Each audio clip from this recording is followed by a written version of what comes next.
Aubrey, I am so excited to bring an IELTS episode to All Ears English students. Yes, hello, Allers English listeners. Jessica and I are here. You may know us from the IELTS Energy podcast. Today, we're sharing an episode that we loved that we know you are also going to love. Because the thing about IELTS that is so great is in order to do well on the test, you have to have great English. So we teach you to have great English on the IELTS Energy podcast. Today's episode is a wonderful example of how the vocab episodes, especially, not just for test takers, they're for everyone. Absolutely, right? The vocabulary in this episode is so perfect for creating that connection, bonding with friends, family, coworkers. It's so fun to chat about your past, especially something like this. You're going to learn vocabulary about ditching school or work, and it's really fun vocab. And what a fun thing to ask somebody about, right? To find Totally. out, like you, Jessica, did you ditch school a lot? Do you ever ditch work?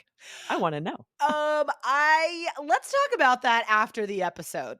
Let Okay, all right. let's save that. Let's save that. So guys, you're going to find out whether or not I ditched school at the end of today's episode. Little cliffhanger. Stay till the end. We're also going to share our favorite vocab. So let's go ahead and hear the episode.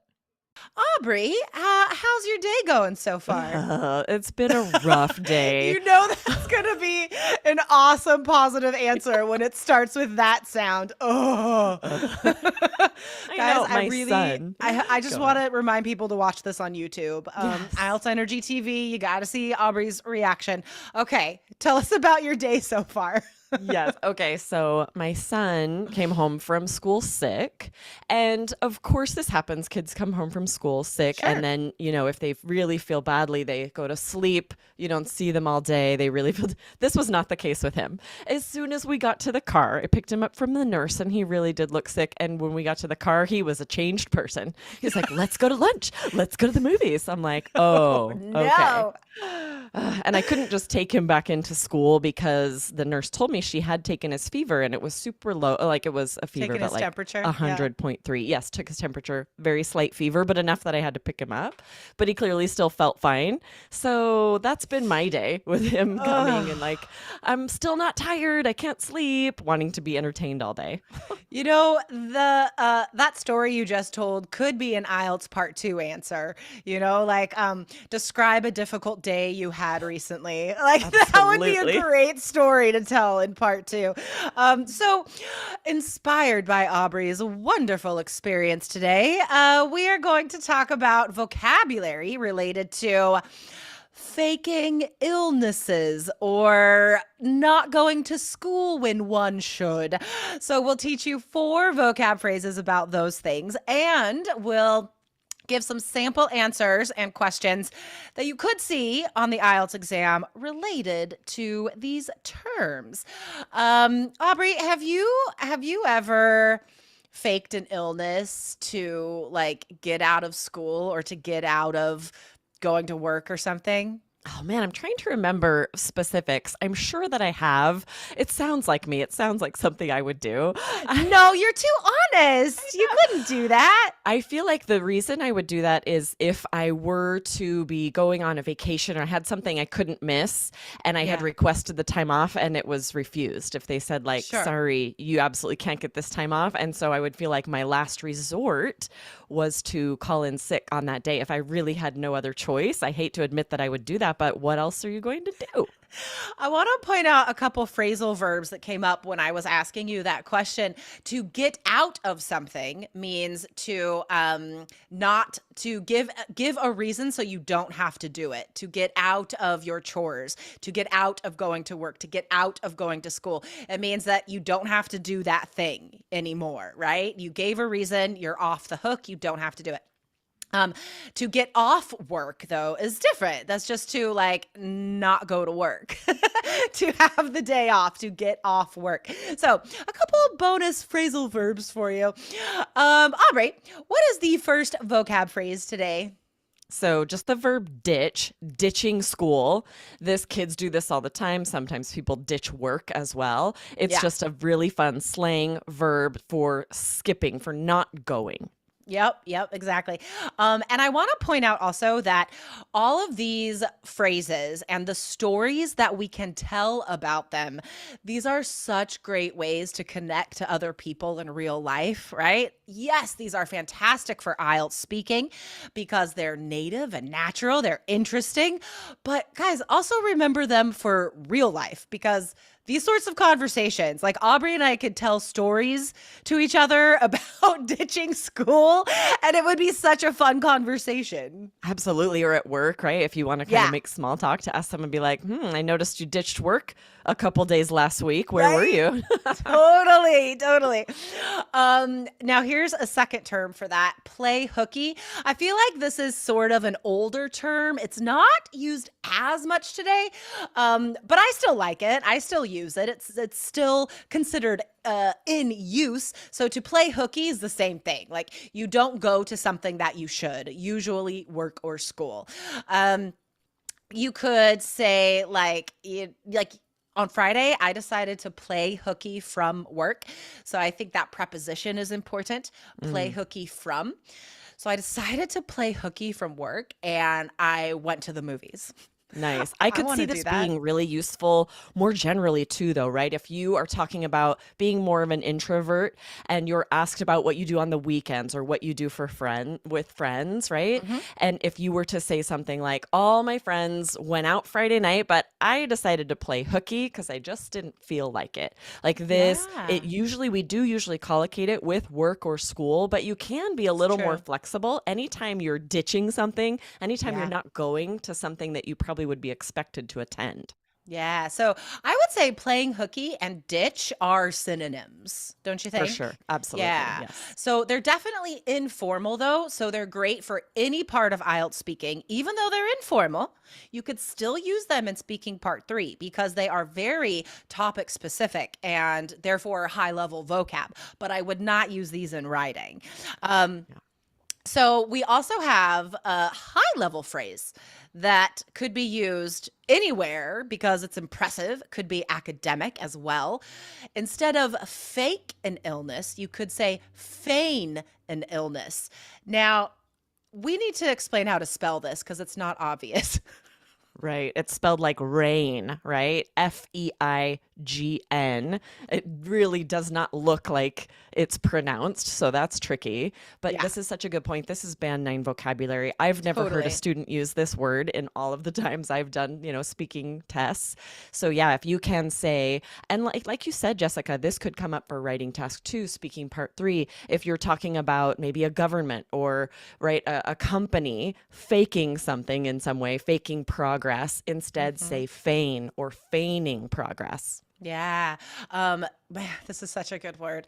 So we often use this. I feel like it's collocated with emotions a lot Mm, also like to feign happiness, to feign sadness, right? So anytime you're talking about faking something, a feeling could be a physical feeling like sickness or an emotional feeling, then you could always use feign. I'm not good. I guess I can feign like excitement sometimes, but I'm really bad at lying, and so I'm not good at feigning positivity or excitement. Like I either feel that way or I don't. yeah, I can see that. I'm maybe too good at it. I've played a lot Oh of, there are no. like games where you have to bluff and fake like Mafia, Werewolf. There are these games, and I'm really good at faking people out, right? Feigning surprise or feigning innocence. And then I win the game because everyone's like, well, I can't believe it was Aubrey. Actually, I am good at feigning interest. I feel like that's often Oh, used. Those two words are that's a often good used skill for together. dates when you're But on a date. sometimes, I mean, like Aubrey, you have 4 kids. You know, Oh, parents have yes. to feign interest a lot. I Yes, absolutely. wish I was as fascinated with cars and engines as my son is, but I'm not. But I will listen to him talk about these things for hours. Yes, for and sure. feign interest. All right, here's the last one. This is a fun idiom: to pull someone's leg. So this is a different meaning. It's not just fake, right? It's very specific. What does it mean to pull someone's leg? Yeah, it's to trick someone. Yeah. So if there's some kind of practical joke, but I would also say that my son pulled my leg today, right? He tricked Yeah. me into thinking he was really sick.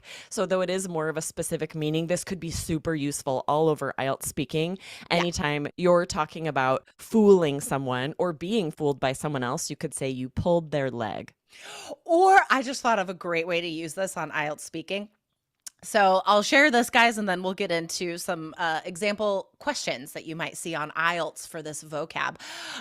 If you are, because I've seen students do this, that like you know that you can't be silent when you're thinking of an answer. So some students will just start talking and just sort of make something up, but then you don't have enough to say because you're lying, you're making something up. So what if you start doing that? Okay, I'll give you an example. The examiner says, tell me about the last art museum you went to.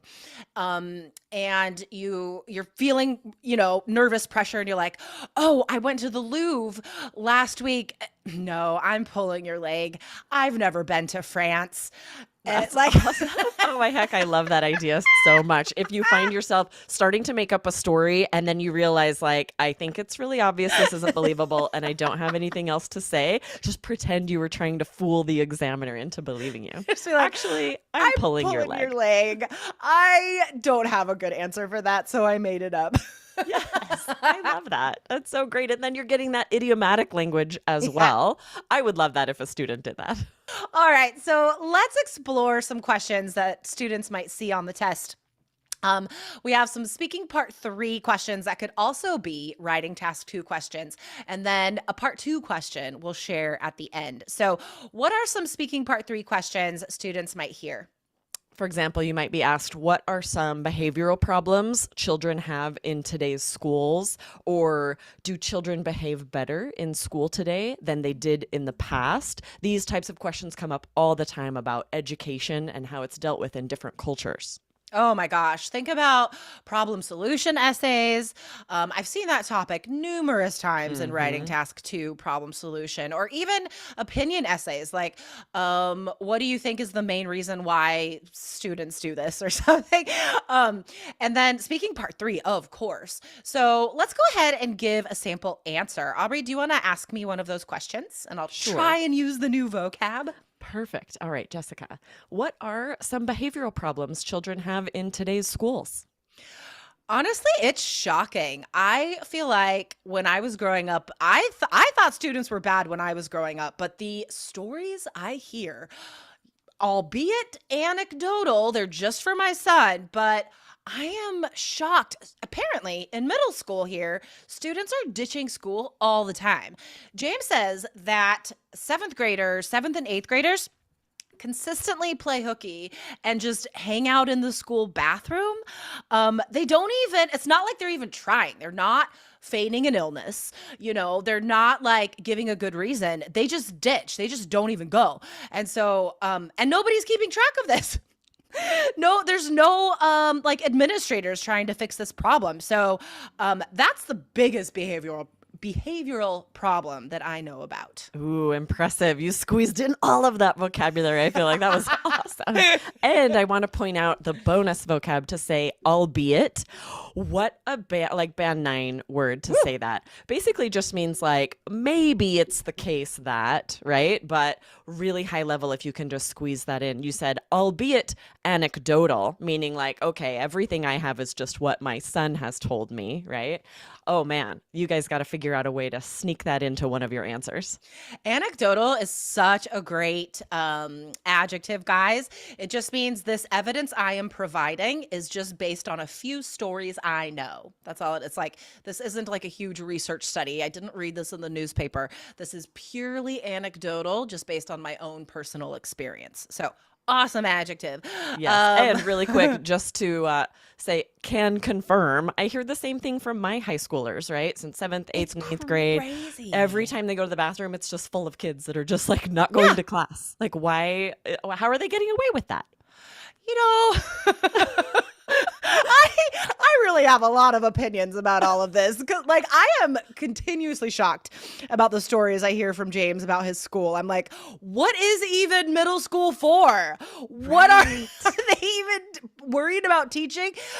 This is a huge reason why I am getting my substitute teaching license, is so I can be in the schools now. I want to be there Yes, Jessica, in make a difference. classrooms. I love that idea. We need you. We need your strong voice to I make a need to difference.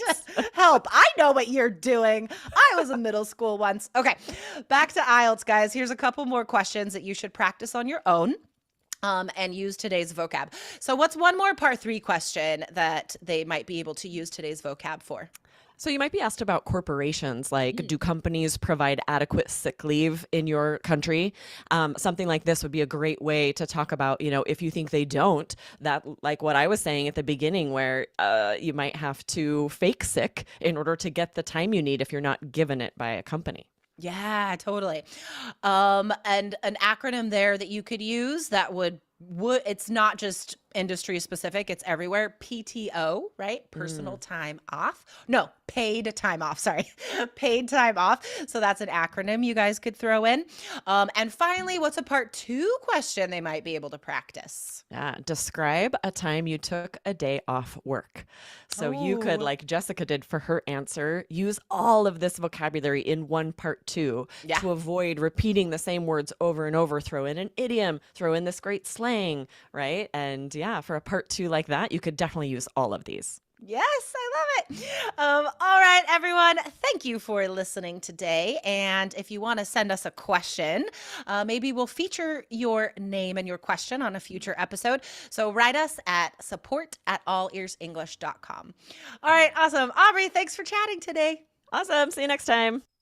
All right, Aubrey, I'm going to ask you first. Did you ditch school? I only did one time, and it was like the official senior ditch day. Yeah, Other than that, I was really good about going to school. I enjoyed school. I have a feeling it was the me same for you, too. Jessica. Oh yeah, totally.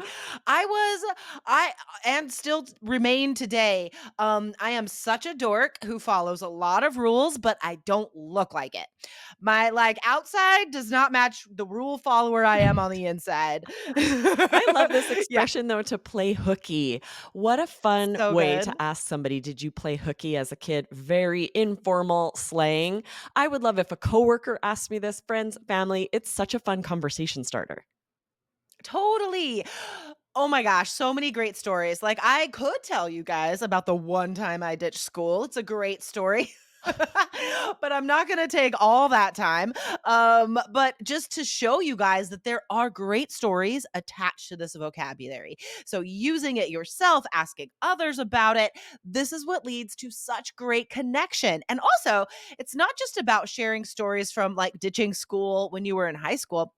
It's also about playing hooky from work as an adult because those are like really great days. If you could, even if it's like you're asking for time off, right? Totally. You could be like, listen, Dan's the boss in this Sure. scenario. Dan, I think I'm gonna play hooky on the 23rd because I told my son we're gonna go to the beach. Like Yes. you're planning ahead, but it's still fun to Right, or say. if you notice someone's gone a day, say, "Hey, I noticed you weren't here yesterday. Were you playing hooky?" It's just a fun way to ask, Totally. like, "Why weren't you at work?" Totally. Oh my gosh, so great. So guys, for more great vocabulary episodes like this, make sure to find and follow the IELTS Energy podcast, guys. Aubrey and I are super fun and we teach you all the skills you need, right? Not just for a test. It is listening in real life. It is reading articles. It is so many skills that you need every day. So check it out, guys. Just search IELTS Energy in your podcast player right now and make sure to hit follow. Yes, awesome. We'll see you over on the IELTS Energy podcast. Woo! All right, Bye. bye.